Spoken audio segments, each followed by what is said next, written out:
নমস্কার বন্ধুরা, আবার একটি নতুন পর্বে শানভি কুকিং ব্লগে আপনাদের সবাইকে স্বাগত জানাই।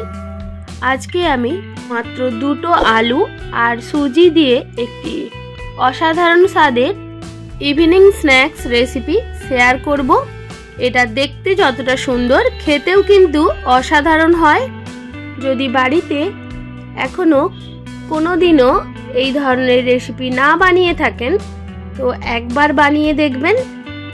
এটা একবার খেলে বারবার খেতে হবে, এটুকু গ্যারান্টি দিতে পারি। তো আজকের রেসিপিটি বানানোর জন্য এখানে আমি দুটো আলু নিয়েছি মিডিয়াম সাইজের। আলুর খোসা ভালোভাবে ছাড়িয়ে ধুয়ে নিয়েছি। এরপর এইরকম একটা বোলে কিছুটা পরিমাণে জল নিয়েছি। এবার আলুগুলো এইভাবে গ্রেট করে নিতে হবে। একটু মোটা গ্রেট করার গ্রেটারে গ্রেট করবেন। আর এইভাবে জলের ওপর গ্রেট করে নিলে আলুগুলো কালো পড়বে না।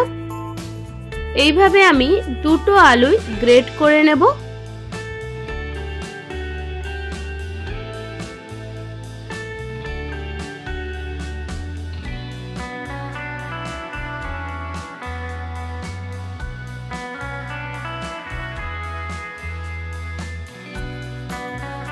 দুটো আলুই ভালোভাবে গ্রেট করা হয়ে গেছে। এবার এটা জল পাল্টে 2 থেকে 3 বার ধুয়ে নিতে হবে, তাহলে আলুর মধ্যে যে কষটা থাকে সেটা বেরিয়ে যাবে। আমি এখানে 2 থেকে 3 বার ভালোভাবে জল পাল্টে ধুয়ে নিয়েছি। এরপর ওভেনের ওপর একটা কড়াই বসিয়ে দিয়েছি। এবার দিয়ে দেব 1 চামচ মতো রিফাইন্ড অয়েল, আর দিয়ে দেব 2 থেকে 3টা কাঁচা লঙ্কা কুচি। আপনারা এখানে ঝালের পরিমাণটা বেশি বা কম করে নিতে পারেন। এবার লঙ্কাটা হালকা ভেজে নিয়ে দিয়ে দেব তিল। এই রান্নায় অবশ্যই তিলের ব্যবহারটা করার চেষ্টা করবেন। এই তিল দেওয়ার জন্য এর টেস্ট আরো বেশি ভালো আসে। এবার তিল দিয়েও একটু ভেজে নিতে হবে। এরপর দিয়ে দেব সামান্য পরিমাণে চিলি ফ্লেক্স। চিলি ফ্লেক্স দিয়েও আবারও একটু নাড়াচাড়া করে নিয়ে দিয়ে দিলাম জল। খেয়াল রাখবেন জলের পরিমাণ ঠিক যতটা রাখবেন তার কিন্তু হাফ পরিমাণে সুজি নিতে হবে। আমি এখানে 2 কাপ জল ইউজ করেছি। জল দেওয়ার পর দিয়ে দিলাম স্বাদ মতো নুন, আর দিয়ে দিলাম একদম সামান্য পরিমাণে চিনি। এবার দিয়ে দিলাম কিছুটা পরিমাণে ধনেপাতা কুচি। এবার গ্রেট করে রাখা আলুটাও ভালোভাবে জলের সঙ্গে দিয়ে দিতে হবে। এবার সবকিছু একসঙ্গে মিক্স করে নেওয়ার পর ভালোভাবে জলটা ফুটে উঠলে ঢেকে রেখে দেব 2 মিনিট মতো।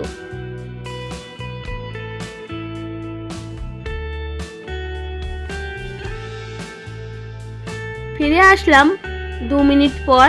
এবার ঢাকনা সরিয়ে অ্যাড করে দিতে হবে সুজি। আমি এখানে 2 কাপ জল ইউজ করেছিলাম, সেই কাপের মাপেই 1 কাপ সুজি নিয়েছি।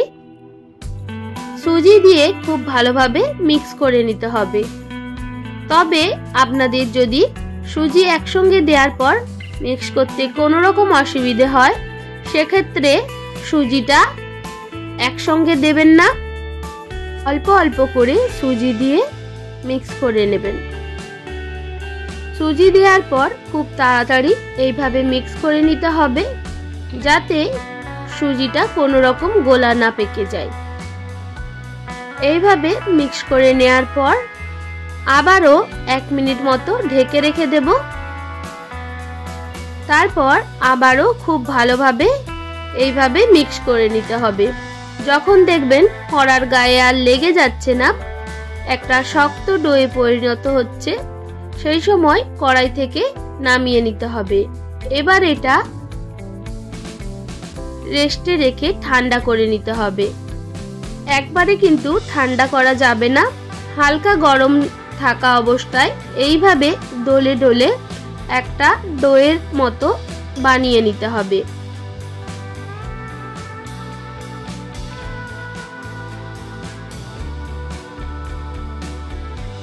হাত দিয়ে ভালোভাবে ডলে ডলে এইভাবে একটা ডোয়ের মতো বানিয়ে নিয়েছি। এরপর হাতে সামান্য অয়েল মাখিয়ে নিলাম। তারপর এইরকম একটু লেচি কেটে এইভাবে মাঝখানে একটা আঙুল দিয়ে এইরকম বানিয়ে নিতে হবে।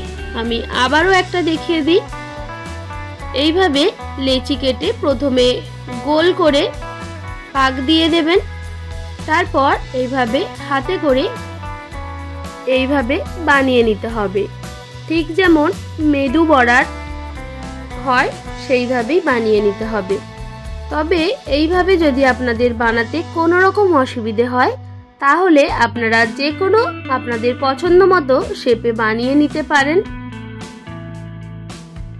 এইভাবে আমি বাকি বড়াগুলো বানিয়ে নেব।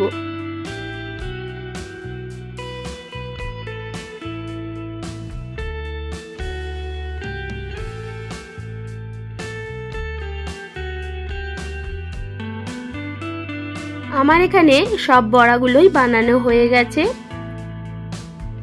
একটা বড়াও কিন্তু ভেঙে যায়নি। এরপর ফ্রাইং প্যানের উপর দিয়ে দেব বেশ কিছুটা পরিমাণে রিফাইন্ড অয়েল। এগুলো কিন্তু ডুবো তেলেই ভেজে নিতে হবে। এবার তেলটা ভালোভাবে গরম হয়ে যাওয়ার পর একে একে সব বড়াগুলো দিয়ে ভেজে নিতে হবে। তবে একসঙ্গে সব বড়াগুলো দিতে যাবেন না, 7 থেকে 8টা বড়া এইভাবে দিয়ে ভেজে নেবেন। দেখবেন যেন বড়া ভাজার সময় সাইডে গ্যাপ থাকে, না হলে বড়াগুলো ভেঙে যেতে পারে। আর গ্যাসের ফ্লেমটা মিডিয়াম টু হাই রেখে বড়াগুলো ভাজবেন, একদম লোয়ে রাখবেন না, তাহলে একের সঙ্গে অন্যটা লেগে যেতে পারে। এইভাবে 3 থেকে 4 মিনিট সময় নিয়ে বড়াগুলো ভেজে নিতে হবে। দেখবেন বড়াগুলো অটোমেটিক তেলের উপর ভেসে উঠেছে। তো এইভাবে উল্টে পাল্টে বড়াগুলো ভেজে তুলে নিতে হবে। ভাজা হয়ে গেছে, দেখতেই পাচ্ছেন এর কালার কিন্তু অনেকটাই চেঞ্জ হয়ে গেছে। এবার কড়াই থেকে এইভাবে তেল ঝরিয়ে নামিয়ে নিতে হবে।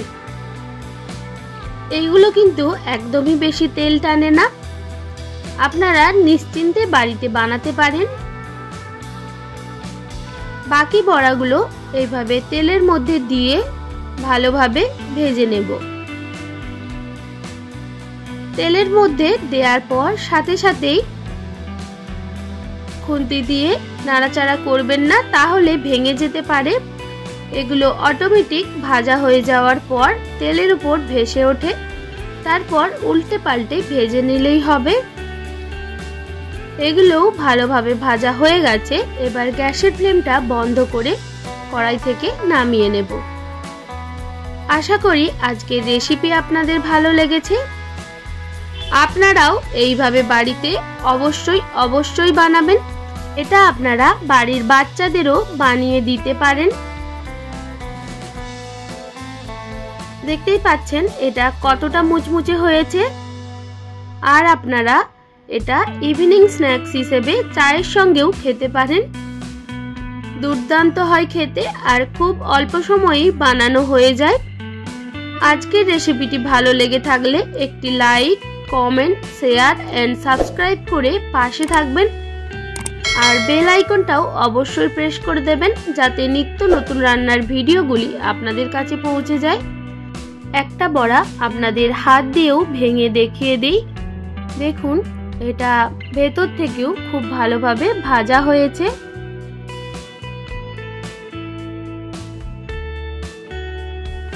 আপনারা ভালো থাকবেন, সুস্থ থাকবেন। আপনাদের মূল্যবান সময় এতক্ষণ আমার সঙ্গে থাকার জন্য সবাইকে অনেক ধন্যবাদ।